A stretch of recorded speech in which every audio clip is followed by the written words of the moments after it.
Bretonnians, the Warhammer army of knightly virtues. After being discontinued for years, it's finally coming back again in Warhammer the Old World, the new game that's reviving the old rank and flank playstyle of Warhammer Fantasy. Luckily for me, through all these years I never stopped building my Bretonnian army. And just in time for the release of the Old World, my childhood dream army is finally ready for the table.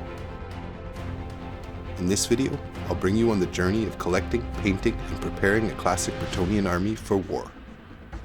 You're watching Eric's Hobby Workshop, and this is the return of the Bretonnians.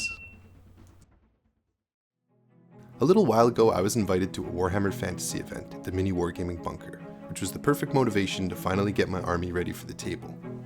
The tournament would be using 8th edition rules, which is the last edition of Warhammer Fantasy before it was discontinued back in 2015. However, the last time the Bretonnians got rules of their own was back in 2003, during 6th edition, so this is the book I had to use to build the army list. Can we just let that sink in for a moment? The last time that Bretonnians got rules was 2003. Do you remember 2003? Some of you probably weren't even born in 2003.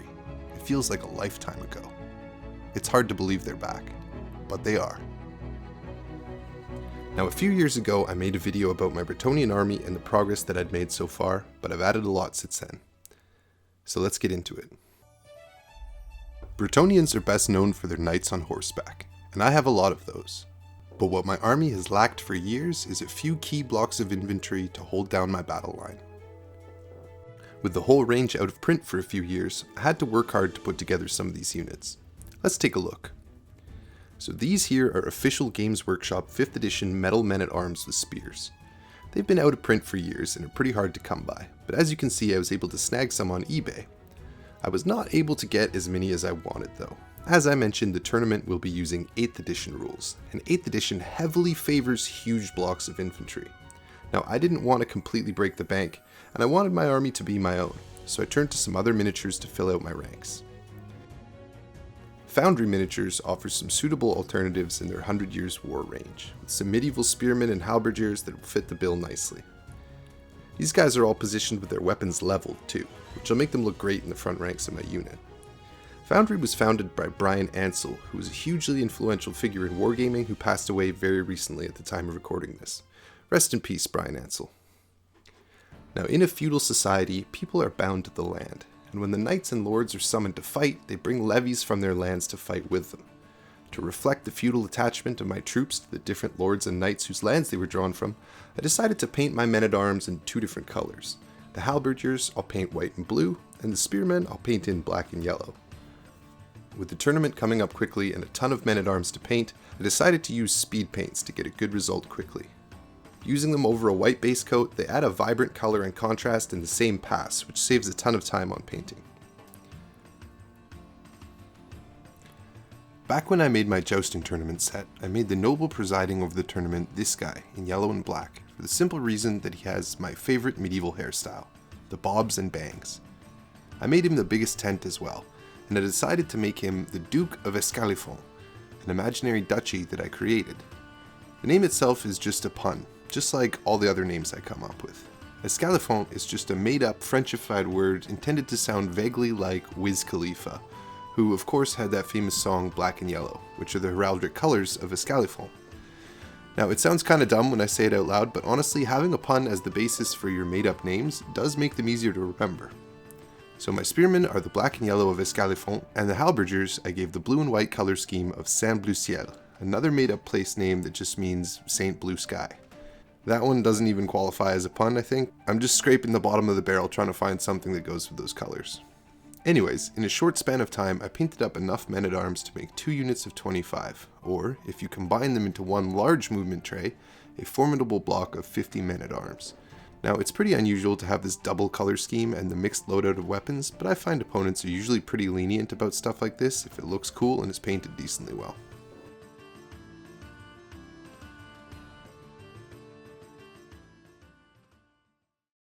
Now, as some of you may know, infantry troops like these men-at-arms were mounted on 20mm bases for the entire run of Warhammer Fantasy, but in Warhammer the Old World they've bumped up a lot of the units onto larger bases, including these men-at-arms, which will now be on 25mm bases moving forward. Now this is a good thing in some ways, because units need to stand together in a large block, and with smaller bases, making them rank up next to each other is not always easy. Sometimes the arms and weapons used to clash together with the guys next to them and make them not fit nicely together. For previous units I've put together, I've labeled grid coordinates on the bottoms of the minis so I'd always be able to put them together in a formation that lets them rank up next to each other. Now, upgrading the base sizes of my minis would help solve this problem, but it would also be a lot of work and mean my armies would never be compatible with older editions ever again, and I'm not particularly interested in doing that. Luckily, there's a great solution to both of these problems: movement trays. Now, movement trays are something seldom talked about that allow this game to actually be practical. If you look at the old armies books, the models are on display without movement trays, which means the minis would need to be picked up individually or slid together very carefully to move them around the table. I remember trying this in my first battles as a kid, and invariably the models tip and become disordered, and some of them break, and it slows the game way down. Placing them all on movement trays allows you to slide them all together easily. I typically have made my movement trays from scratch, using medium chipboard and some PVA glue. This method allows you to get any shape that you want, it's cheap, and it's relatively easy. But for Warhammer the Old World, many fans have created 3D files for sabot trays, which are basically movement trays with spacers that allow you to slot in your smaller based models and effectively convert them to the larger base size in terms of the overall unit footprint.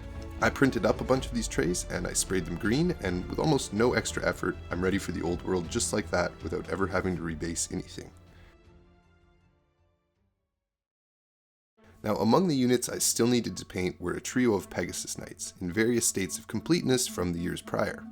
Now, the way these models are built, this is a great example of them being almost impossible to rank up next to each other. Now, in the game they skirmish, meaning they don't need to line up, but once you get into combat they do need to line up somewhat to keep track of things. So I made them this custom base with individual positioning for each one of them. This keeps them in the right place and makes it easier to move them around as one as well. And the Pegasus get some paint as well. One thing I always do for Bretonnians is I always think about who's going to be next to each other when I choose paint schemes for these guys. I don't want two red guys next to each other, for example, because it detracts from the overall appearance and the emphasis on the knight's individual identity. With the re-release of Bretonnia with Warhammer the Old World, Games Workshop has opted to make the entire Bretonnian studio army one color scheme, which I think is a huge wasted opportunity. Games Workshop employs some of the best painters in the world, and to have them just churning out red and black models just hurts me deep down.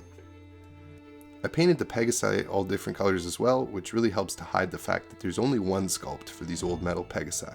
Putting them on different rocks facing different directions also helps enhance this illusion. I'm pretty happy with how these guys turned out. This unit is a bit of a microcosm for this project as a whole. A bit of repainting, a bit of speed painting, and a solid color scheme is doing a lot of heavy lifting to make these guys really pop. Now, one of these guys was given a paper banner that I designed in Photoshop, but there's something wrong with this banner. Something only heraldry nerds will spot. So it needs to be redone, and I'll show you guys how to make banners in a future video. Can you spot what the problem is? 10 points to whoever gets it first. Grail Knights perhaps are the pinnacle of individual identity, and tend to have the most complex heraldry within my army. I had to build a few Grail Knights to get to a full unit strength, and what I'm about to do here might upset some of you. For a long while I've been saving these original sealed blisters of Grail Knights, but after some careful consideration, I realized that they'll bring me much more joy built, painted, and on the table. The sentimental side of me wanted to compromise and at least save the blister packages themselves, but I forced myself to throw them out. It's just garbage. Models are meant to be built and enjoyed.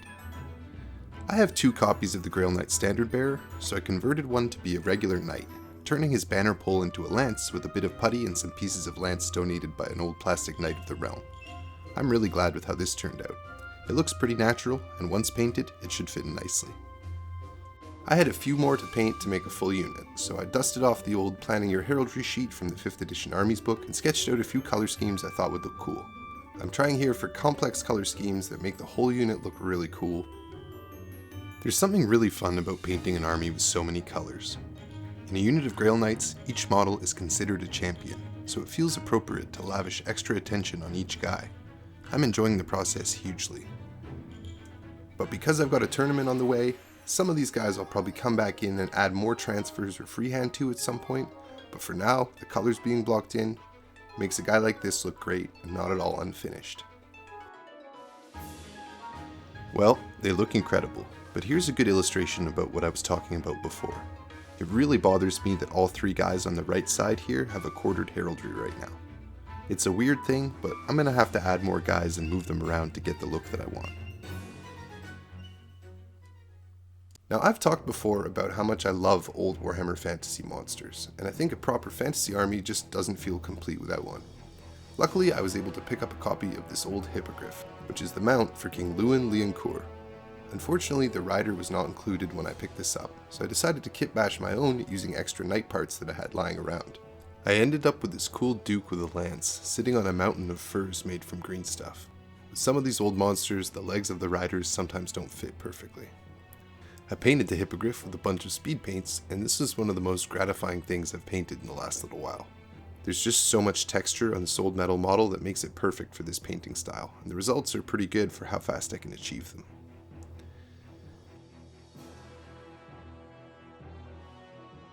I also painted this battle standard bearer model that I found a while back, and I decided to try something a little different.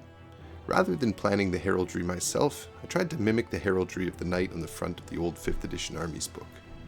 I'm going to go ahead and say that this was only moderately successful. This model didn't really have enough room on the knight's surcoat to do the fleur-de-lis pattern featured on the cover, and I'm not really loving the interplay of the three primary colors with large white areas either. Oh well. You gotta try new stuff sometimes or you'll never know. With the tournament coming up fast, I painted a lot of models in a fairly short period of time. I even painted some of my minis at the tournament itself right before it started. Here's me finishing off the hippogriff and painting a damsel on a unicorn in the basement at Mini Wargaming. I did get my army done in time for the tournament, and I had an absolute blast. I ended up going 3-2, and making a bunch of really cool friends at the tournament as well. In fact, I've been in touch with some of them since, working on some really cool stuff.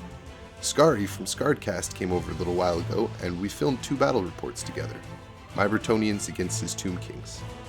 The first one, which takes place in the desert of Kemery, is live on his channel right now. And the second one, which takes place back in Bretonnia, I've just posted to my brand new second channel, Eric's Hobby Battle Reports. We played the new Warhammer Old World rules and had an absolute blast. Go check them out and subscribe to my new channel. I'll put a link in the description below. When I first got into Warhammer back in the year 2000, when you went to Games Workshop, you could pick up one of these flyers for free at the cache. As a child, I pored over this thing, taking in the images of beautifully painted minis and imagining building my own collection. But no image captured my imagination quite like the image in the center of the magazine. The 2-page spread showing a full Bretonnian army facing off against the Lizardmen.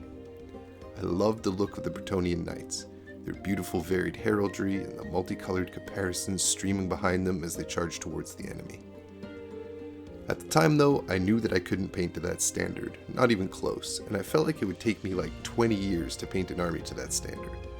And well, I was right. And over 20 years later, here we are, and I have a completed army. It feels great. It feels like I've come full circle and accomplished a childhood dream. But it doesn't feel like an end, it feels like a beginning. There are more units to add, touch-ups to do, units to clean up and improve. But most of all, it's time to play some games with this army. I hope you guys enjoyed this video, and we'll see you next time on Eric's Hobby Workshop.